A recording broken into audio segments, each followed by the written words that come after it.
Hey, it's Sarah with Loaves and Dishes, and today I'm going to be showing you how to grill a kielbasa sausage. So a kielbasa is this really long U-shaped sausage. They're usually smoked. These are really great because they're pretty inexpensive, and if you cut it up into smaller, more manageable pieces, it will kind of make a lot of food. So I cut mine into 3 to 4 inch sections.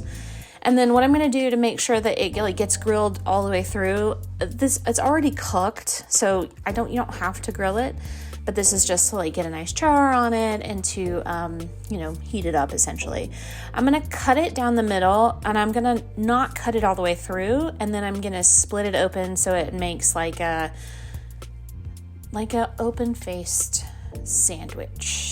I don't know what the best way to describe it. I think technically this is probably called butterflying, because you're gonna spread it open like butterfly wings.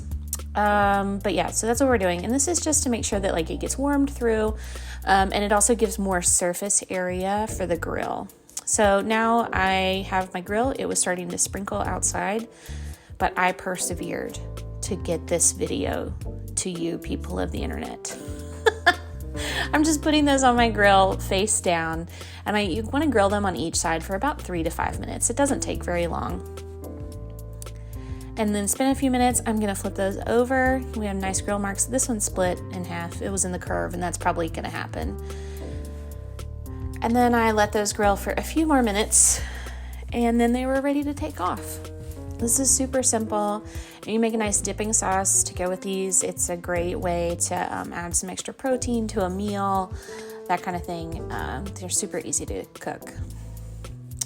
And there they are. If you want to see more videos, be sure to check out Loaves and Dishes. If you want to see more recipes, if you want to see more videos, subscribe to our channel. But thanks for watching.